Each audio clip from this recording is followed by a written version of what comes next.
Bonjour tout le monde, salut les amis, j'espère que vous allez bien. Alors aujourd'hui, je viens vous parler d'un sujet qui me tracasse, c'est le gaspillage. Je pense que vous savez que j'aime pas du tout le gaspillage. Rappelez-vous, il y a 2 ans, j'avais des tomates que l'industriel qui m'achète ne voulait plus, donc je les ai données. Voilà, j'aime pas du tout en fait jeter. Surtout qu'on est dans des années difficiles, on est en train de nous dire que cette année, il faudra pas chauffer beaucoup, on va peut-être nous couper l'électricité, on entend tout. Et à côté de ça, je vais vous parler de l'ail. Le marché de l'ail est très critique. En fait, chaque année, on produisait, on va dire, un peu moins que ce que les acheteurs avaient besoin. Petit à petit, on est arrivé à l'équilibre. Et puis maintenant, on produit l'équilibre, voire un petit peu plus que ce que le marché pourrait absorber. Et du coup, les acheteurs sont très stricts sur les agréages. C'est-à-dire qu'on envoie des lots d'ail. Moi, mon grossiste, au bout d'un moment, il ne peut plus m'accepter mon ail s'il y a plus de 2 têtes sur 10 qui ont un petit choc, un petit coup. Forcément, on n'a pas le choix parce que c'est une récolte avec des machines, parce qu'à la main, on ne pourrait pas ramasser tout ça, puis ça nous coûterait énormément cher. Donc, il arrive qu'il y ait des têtes qui aient un petit choc, une petite gousse qui soit un peu aplatie, par exemple, comme là. Donc, quand on va ouvrir, la gousse va être un petit peu plus brune. Voilà, alors ça a toujours existé dans l'ail, surtout que dans l'ensemble, enfin, vous pouvez regarder mon ail, il est blanchi, il est quand même très joli. Hein. Mais il suffit qu'il y ait quelques têtes de choquées. Du coup, vous nous refusez nos lots. Alors moi, qu'est-ce qui se passe? Je dois retrier mon ail à la ferme. Et toutes les têtes qui ont un petit choc, ou la moindre petite imperfection, eh bien, qu'est-ce qui va se passer? Je vais la jeter. Je vais la jeter, pourquoi? Parce qu'en deuxième choix, il n'y a pas de débouché. On ne sait pas quoi en faire. Donc, franchement, j'en peux plus. Je suis au bout de ma vie. J'aime pas du tout ça.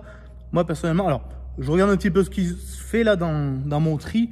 Entre 20 et 30% de ma récolte qui a été récoltée, séchée, déterrée, calibrée, blanchie. 20 à 30%, je le jette. J'imaginais pas comme ça me peine. Je sais pas ce que vous en pensez, vous, mais moi, je préférais surtout en ces temps de crise vendre, allez, ma récolte 30% moins cher, que l'acheteur, lui, de son côté, il paye 30% moins cher, et qu'au final, ben, il accepte d'avoir de temps en temps un petit coup dans une tête d'ail, ou que de temps en temps, il y a une gousse molle, ça arrive. Je sais pas, enfin, c'est que mon avis, franchement. C'est pour ça que je voulais faire cette petite vidéo. Je voulais savoir votre avis à vous, en tant que client, en tant qu'acheteur du maillon final, en fait, en tant que consommateur. Il faut trouver une solution, c'est pas possible. En France, en 2022, de gaspiller autant de marchandises parce que il faut que ce soit parfait. On travaille avec une matière vivante, mais il faut que ce soit parfait. Franchement, je compte sur vous pour me dire ce que vous en pensez. Si toutefois il y avait un client potentiel qui me disait Bagel, nous ton ail, ton idée est pas bête, ouais, tu nous le vends un peu moins cher, on répercute le prix de vente au consommateur et tout le monde est content, franchement. Tout le monde est content, tout le monde s'y retrouve, c'est ce qui me semble. On ne peut pas se permettre de faire autant de gaspillage, on ne peut pas se permettre. On est en temps de crise, il faut quand même tous s'en rendre compte de ça. Donc n'hésitez pas à me contacter si quelqu'un a une idée. Ou si quelqu'un... Enfin, moi, franchement, il y a un metteur en marché qui me dit « Bah ouais, on est d'accord. On est d'accord avec toi. » Alors, ce ne serait pas de la catégorie 2, parce que catégorie 2, ce serait quelque chose qui serait vraiment pas beau à mon idée. On n'a qu'à dire que c'est la catégorie 1.2, par exemple. Ah, mais moi, je suis prêt à venir... je fais le déplacement. Moi, je viens dans les grandes surfaces. Hein, vous me mettez un petit stand et je vais vous expliquer, moi, aux clients qu'il vaut mieux payer un peu moins cher et accepter que de temps en temps, il y a un petit défaut. Enfin, il me semble. Voilà. Mais alors, je dis ça, certains savent avec quel grossiste j'ai l'habitude de travailler, c'est pas du tout de leur faute. Le problème, ça vient de leurs clients, en fait. Les personnes à qui ils vendent, eh ben, quasiment systématiquement, ils vont faire les agréages. S'ils estiment qu'il y a plus de 20% de têtes qui ont un défaut, ils vont refuser les lots. C'est-à-dire qu'il va falloir payer les transports aller, payer les transports retour. On va se retrouver avec de l'ail qui va avoir dormi dans des entrepôts pendant je ne sais pas combien de temps, donc qui au final va être foutu. Et c'est le producteur et le consommateur qui vont payer les pots cassés. Le producteur parce que pour nous c'est de la perte sèche, et le consommateur, parce que lui, quand il passe à la caisse, c'est toujours maximum.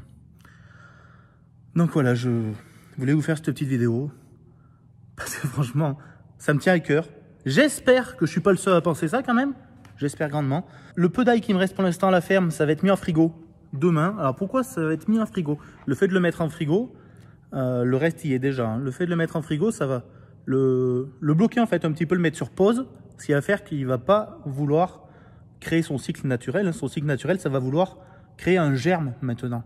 Et puisque là, il va avoir envie de germer pour l'année prochaine. Le fait de le mettre dans un frigo spécialisé, en contrôlant l'hygrométrie, on va avoir ce germe qui va pas se développer. On va avoir si on a des petits coups, des petits chocs. La mise en frigo, c'est essentiellement pour ça, pour que l'ail, en fait, on le fige au jour d'entrée en frigo. Quand on va le ressortir dans 2 mois, dans 3 mois, peu importe. Et là, il sera comme au jour où on l'a rentré pour qu'il soit commercialisé dans les meilleures conditions possibles. Allez, s'il y a quelqu'un qui a une idée pour moi, tenez-moi au courant. S'il y a une grande surface, un metteur en marché qui se dit bah oui Gaël, c'est pas bête, je peux vous mettre en relation avec mon grossiste avec qui j'ai l'habitude de travailler, parce que je veux pas du tout chanter mon grossiste, c'est pas l'idée. Hein. Mais voilà, peut-être qu'on peut faire une promotion, peut-être qu'on peut faire une petite publicité là-dessus, peut-être qu'on peut faire du filet 3 têtes, peut-être qu'on peut expliquer, raconter notre histoire. Et pour ça, j'ai besoin de vous. Comme je vous disais, moi je suis vraiment prêt à me déplacer, à aller expliquer aux consommateurs pourquoi on fait ça. On est en 2022, je vous le redis, c'est encore compliqué pour tout le monde. Luttons contre le gaspillage tous ensemble. J'ai besoin de vous pour m'aider à faire passer le message, pour m'aider à trouver des solutions. Pour m'aider, il faut partager un maximum cette vidéo.